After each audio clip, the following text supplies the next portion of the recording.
naniniwala kayo na talagang isa tayo sa religious? Dahil po ba sa pagiging Catholic hindi religious. Even... Pero hindi religious question yung tanong ko sa'yo, di ba? Wala naman akong pinapasok na God or any church. Secular reason to.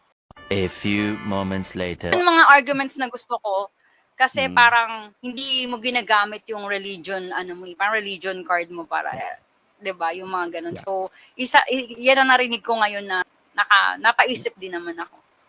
Ano kayang sinabi ko sa kanya na non-religious argument about divorce na first time daw niya nadinig? Watch this video to find out. Kamusta? Si Ate Girl sa video is a YouTube political commentator na si Ann Abrahano. I'll link that exact episode where I appeared on her show in the description below. Do her a solid, subscribe naman kayo sa channel niya. Itong topic na ito, whenever we talk about this, sobrang controversial. Kasing controversial ng paglagay ng pineapple sa pizza or mint-flavored chocolates. Boy, here we go. Ano ang topic natin today? Walang iba kundi divorce. At bago naman magpulong-pulong ang barkada nyong pitchfork woke mob para i-troll ang aking channel, accusing me of wala kang pag-aaruga, Jay, sa mga unhappy marriages. Watch until the end of the video for my response to that 1 million peso question.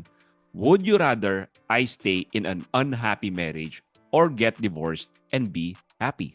But before that, ano nga ba ang sinabi ko kay Ann Abrahano na napasabi siyang first time niyang nadinig ang bagay nito sa akin?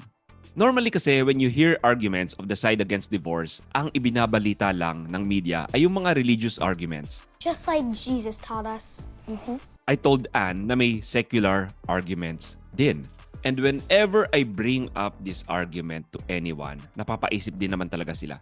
Fun fact, I told this argument sa staff ng isang sitting senator nung dumalaw kami sa Senate. Namangha din sila. In fairness, hindi ko naman original ang argument nito. I only heard this from Trent Horn and read it from the book, What is Marriage by Dr. Ryan T. Anderson and Company. So ang habang pasakalye, ano nga ba itong argument na ito? It begins with me asking the question, what is marriage for? To be specific, I asked, why is the state interested in marriage? Bakit in all adult relations, sa marriage interesado ang state? Ang Philippine Statistics Authority or PSA, nagkikip siya ng registry of married individuals. Hindi siya nagkikip ng BFFs. You're the best friend I ever had. I, for one, would love to have my BFFs honored dahil ang dami kong kaibigan na akala ko best friends ko for life, hindi naman pala. So why is the state interested in marriage anyway and not BFFs? This is because, prepared na ba kayo to have your mind blown?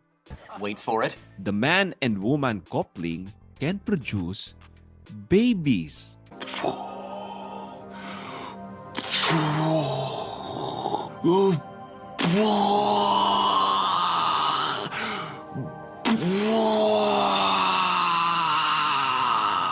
At alam nyo ba kung ano ang babies na ito?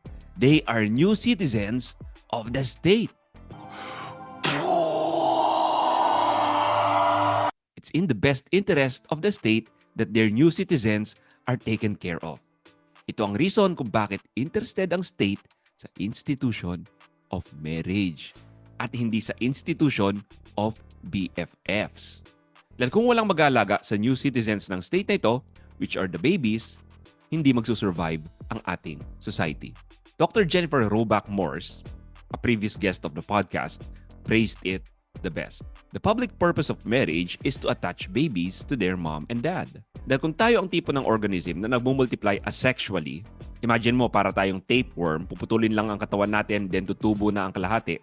Tapos kunwari pag tubo ng kalahati natin, plug and play na, pwede tayong i-inject sa society.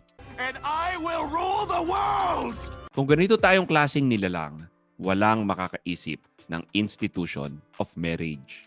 So as you can see, secular ang arguments natin, hindi religious. Sa ngayon, we just define the purpose of marriage. Pero from there, kung alam na natin ang public purpose ng marriage, which is to attach children to their parents, magkakaroon na tayo ng idea kung anong mga characteristics ng marriage ang may sense. Ano ang pwede, ano ang hindi.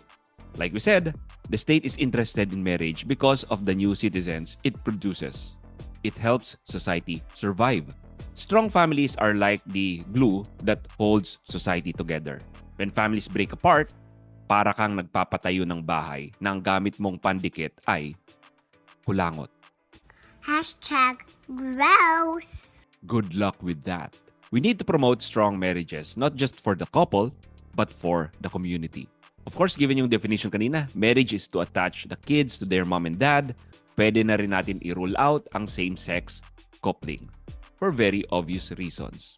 Spell out ko pa ba sa inyo kung ano yung obvious reason na ito? Because they don't produce.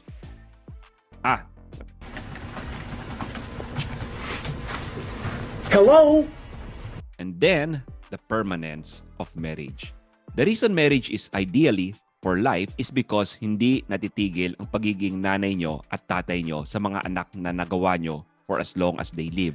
Kaya nagkaroon ng ganitong karakteristik ang marriage. Kahit pa tumanda ang mga babies nyo, nagbabago lang ang role nyo sa kanila. Dati inaalagaan nyo lang sila. Ang kukulit pa nga nila minsan, di ba? Hindi ka makatulog sa gabi. Pero pagtanda nila, kayo naman ang magsisilbing mentor sa kanila. Of course, sa atin din matututo ang ating mga anak kung paano maging magulang sa kanilang anak. The attitude that we should have as a country is a them before us attitude. Children first before adult desires attitude. Also, we need to keep the family unit intact so that kids can grow up thinking that love is real.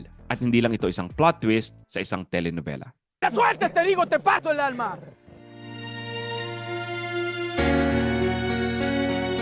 Okay, ito na yung part of the podcast where I beg for you to please subscribe to this channel, hit that like button and notification bell to keep you updated of new episodes.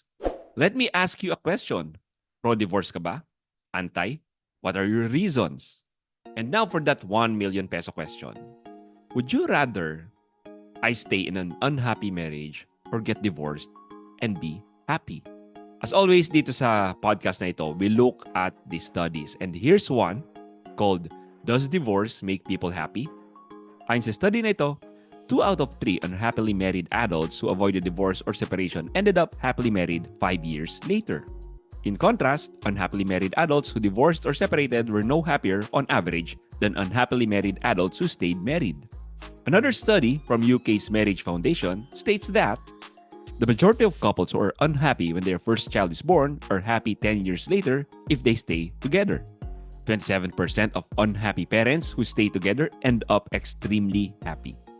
Harry Benson, research director of Marriage Foundation, commented, contrary to popular belief, staying in an unhappy marriage could be the best thing you ever do. Here's a thought. What if facing challenges in marriage actually helps you grow? I know, right? Shocking, di ba? To use a word sa title ng video na ito. Committing pala to work through issues can build character. When I get sad, I stop being sad and be awesome instead. As always, divorce is a touchy subject. I'm sure marami kayong magiging tanong after this video. Don't worry, this will not be the last video we'll release about this topic. And sa totoo lang, I used to be pro-divorce. Believe it or not. What changed my mind? Well, check out this video right here.